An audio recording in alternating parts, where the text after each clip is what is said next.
सोने का है, चांदी का है, कि टोटो का है, कि टाटा, मुझे नहीं पता। लेकिन मुझे यह पता है कि ये घर की तस्वीरें दिखा के दीपक दादा, इन्होंने अरविंद केजरीवाल की साख को, वो वैगनार से लैंड क्रूजर वाली जो इमेज, जो ट्रांजिशन है ना, वो जनता ने बहुत जल्दी ग्रैस्प की है। अरविंद केजरीवाल दिल्ली में क्रांति करके आए थे। अरविंद केजरीवाल दिल्ली में ईमानदारी की राजनीति करने आए थे, और आप इस चुनाव में देखिए उनका सबसे बड़ा नैरेटिव था कट्टर ईमानदारी। वो टूट गया शीश महल के चलते। उनका सबसे बड़ा नैरेटिव था शिक्षा का मॉडल। खुद शिक्षा मंत्री और शराब मंत्री मनीष सिसोदिया चुनाव हार गए। उनका तीसरा सबसे बड़ा मॉडल था मोहल्ला क्लिनिक और स्वास्थ्य का मॉडल। खुद स्वास्थ्य मंत्री सत्येंद्र जैन और दूसरे स्वास्थ्य मंत्री सौरभ भारद्वाज चुनाव हार गए। देखिए, एक बड़ा पुराना गाना है, शीशा हो या दिल हो आखिर टूट जाता है। तो वो जो तिलिस्म था अरविंद केजरीवाल की कट्टर ईमानदार छवि के आसपास, शीश महल के बाद वो टूटा। और कई सारे ऐसे लोग जो अरविंद केजरीवाल की राजनीति में भरोसा करके आए थे, अपने मेन स्ट्रीम काम को छोड़ कर आए थे, अपनी नौकरियां छोड़ कर आए थे, क्योंकि उन्होंने उनको राजनीति बदल जाने की उम्मीद थी। उनका दिल भी तोड़ा। मेरे ख्याल से दिल्ली से ऊपर की है ना, इंडिया अलायंस की बात है। एक लौती पार्टी थी कांग्रेस के अलावा जो कि नेशनल पार्टी थी। It's not there. बट अब फर्क क्या पड़ता है, इंडिया अलायंस है या नहीं है, मुझे तो यही नहीं पता। अब अगला चुनाव आप देख लीजिए, वहां पर जो बिहार में इंडिया अलायंस का चुनाव लड़ा जाएगा, वो इंडिया अलायंस का चुनाव नहीं होगा, वो महागठबंधन का चुनाव होगा। उसके बाद अगला चुनाव कहां होगा? उसके बाद अगला चुनाव पश्चिम बंगाल के अंदर होगा, केरल के अंदर होगा, तमिलनाडु के अंदर होगा, जहां जूनियर पार्टनर है। बंगाल में ममता बनर्जी कांग्रेस पार्टी को हाथ नहीं रखने देंगी। वहीं केरल में इंडिया गठबंधन के दो सहयोगी लेफ्ट और कांग्रेस आमने सामने होंगी। और उसके बाद 2027 का उत्तर प्रदेश का चुनाव, जहां पर सबसे पहले अनुराग भदौरिया की पार्टी ये देखेगी कि कितना उनको सहयोग चाहिए, क्योंकि वहां पर अभी थोड़ा वोट बैंक कांग्रेस पार्टी का जरूर हुआ है। लेकिन ये समझना मुश्किल हो जाएगा कि अभी इंडिया अलायंस प्रैक्टिकली है कहां। मुझे व्यवहारिक तौर पर इंडिया अलायंस धरातल पर दिखाई नहीं देता। पंकज दादा, अनुराग जी आ रहा हूं। अखिलेश जी, कहीं भी आप जाइए, सोशल फंक्शंस, आपको पता है राजनेता आर 24/7 पीपल, वो कहीं भी जाते हैं बात राजनीति की होती है। पंजाब में बादल साहब के घर में शादी है, सब पहुंचे हैं, पीयूष गोयल भी हैं, गडकरी जी भी हैं, अखिलेश जी भी हैं। बात क्या हो रही है यार, ये इलेक्शन में क्या हो रहा है, मिल्कीपुर में क्या हुआ, दिल्ली में क्या हुआ, सब ये बात कर रहे हैं, क्योंकि सबको चिंता है कि भाई what is happening in politics, राजनीति में हो क्या रहा है। अनुराग दादा, कैमरे पे आके ईवीएम बोलना अलग बात है, बात समझिए कि आखिरकार दिल्ली में जो हुआ है वो क्यों हुआ है। अरविंद केजरीवाल ये हर्ष से फर्श पे क्यों आए हैं, और फर्श से हर्ष पे भी गए थे, इसी जनता ने पहुंचाया था। वापस डाउनवर्ड ट्रैक भी जनता नहीं दिखाया। ये आप अलायंस वालों को बहुत समझने की जरूरत है, अगर अलायंस है तो। जी प्रेम जी को लाइए मेरी जगह। देखिए ऐश्वर्या जी, कि झूठ ने इतने पैर पसार लिए हैं कि विश्वास भी अब हिचकोले खाने लगा है।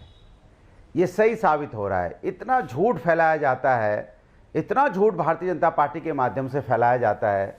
अब देखिए, सवाल ये है कि जिस तरह की घटना आज माननीय सर्वोच्च न्यायालय ने भी बोला कि भाई आप ये जो वादा करते हैं फ्रीबी वाला कि हम आएंगे, ये फ्री कर देंगे, वो फ्री कर देंगे, उसकी निंदा की उन्होंने कहा ये ठीक नहीं है। भारतीय जनता पार्टी ने सबसे ज़्यादा भी दिल्ली में किया है, ये सबसे ज़्यादा।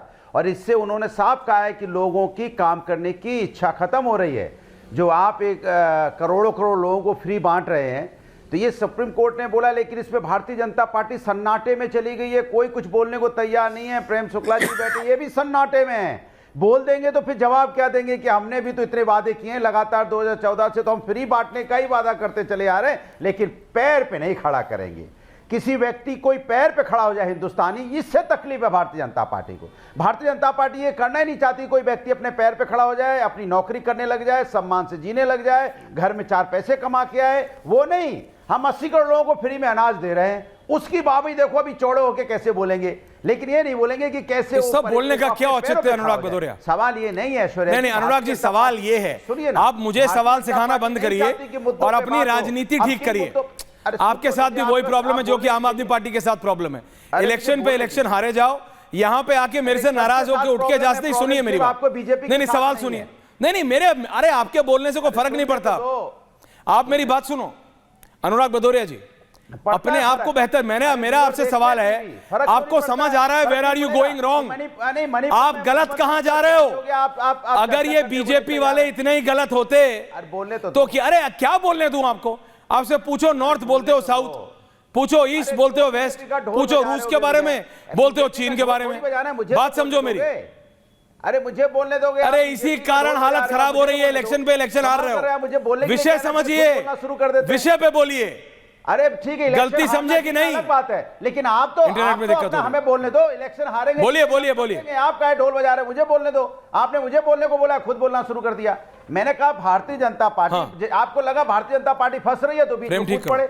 यही तो दिक्कत है। समस्या इसी बात की होगी कि जैसी भारतीय जनता पार्टी को विपक्ष के लोग आईना डिबेट में फंसने से क्या होता है, तो कुछ लोग उनको बचाने के लिए आ जाते हैं कि जनता तक सही बात ना पहुंच पाए। डिबेट में फंसने से क्या होता है? इस बात पे चर्चा कर रहे हैं हम लोग इस बात पे चर्चा कर रहे हैं, फंसा लो प्रेम शुक्ला जी को। हार गए हैं।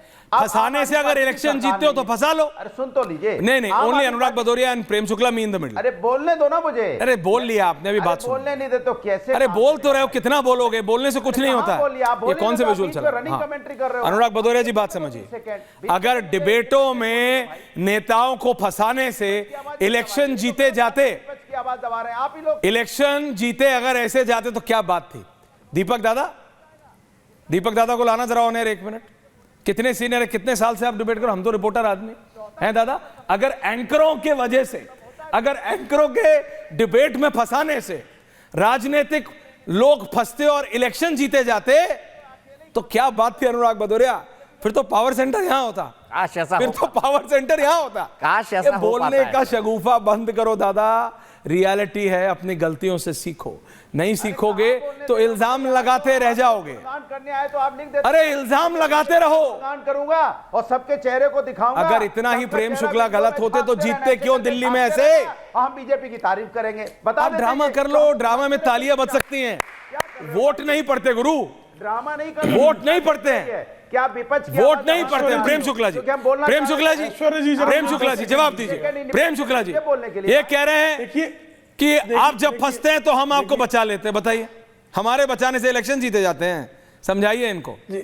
ऐश्वर्य जी एक मराठी में एक शब्द है बोलगेवड़ा, जिसका जो है संस्कृत शब्द है वाचाल और हमारा देशज शब्द है बकबकिया। बोल की ही कड़ी और बोल का ही भात।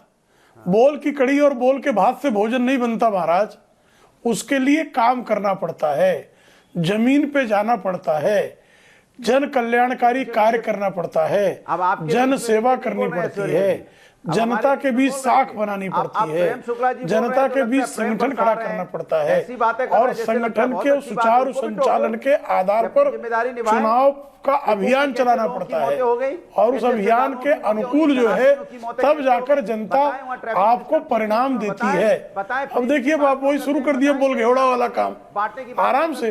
अति वाचालता जो है वो स्वास्थ्य के लिए भी खराब है और दल के लिए भी। That's right. तो भाई अनुराग जी, पंकज जी, आपकी वाचालता के प्रति अनुराग समझा जा सकता है, लेकिन इससे जो है जनता निश्चित तौर पर खिन्न होती है, प्रसन्न नहीं होती है। नहीं होती है प्रसन्न।